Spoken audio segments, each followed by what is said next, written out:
I think there's a little bit of apprehension involved in trying new technologies, and a lot of people heard the idea and said, that's pretty off the wall. I don't know if that'll ever work.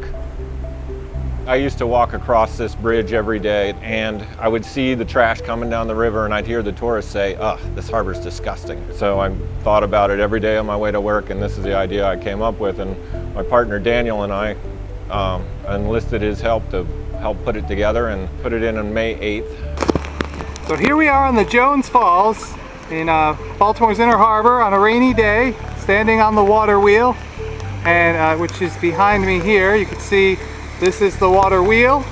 It's being turned by the current of the Jones Falls, which is flowing very rapidly because we just had a pretty large rainstorm. And that wheel is turning this conveyor belt that is picking up all of this trash that is flowing down the Jones Falls. You can see we've got a lot of plastic bottles. All want clean water. They all want the ability to swim or recreate in water without coming into contact with trash or sewage or stormwater pollution. And you can see a lot of that, especially online. There's a lot of concepts out there for cleaning up trash in the ocean. And just those concepts become very, very popular on the internet. And part of the power of the water wheel is that it's here, it exists. People can actually see it operating every day and cleaning up the trash.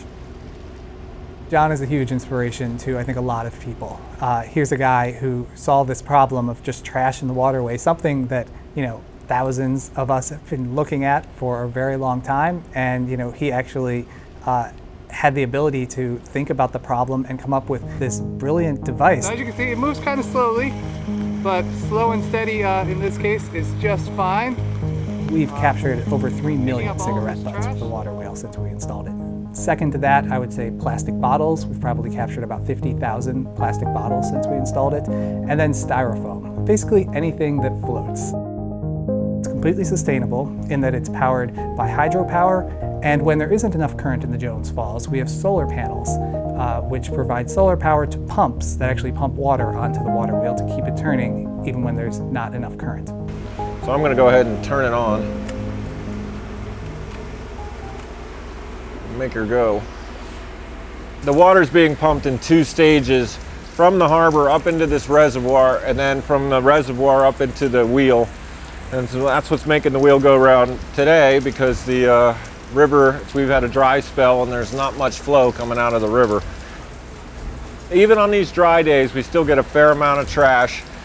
It's like, a couple trash cans full, but after a storm, we'll get as much as a couple dumpsters full.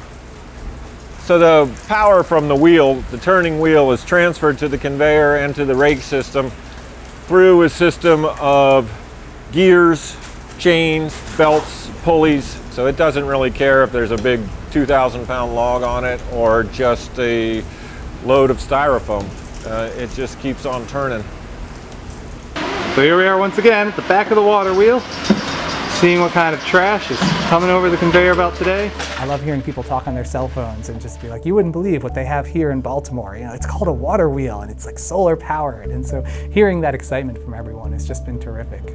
Ultimately though, our goal is to actually put the water wheel out of business. We know that it's an end of pipe solution. It's great because it's immediate and it's innovative, but the real solution is that people need to change their behavior.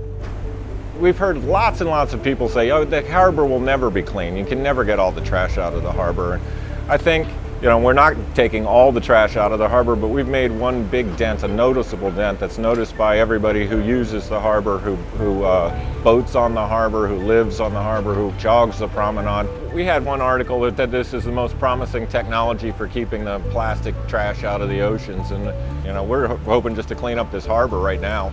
But I think we can take it to a bunch of different places and make it a valuable technology or valuable asset to keeping the oceans clean, the rivers clean, the harbors clean. It's a dirty job, but it's a worthwhile project.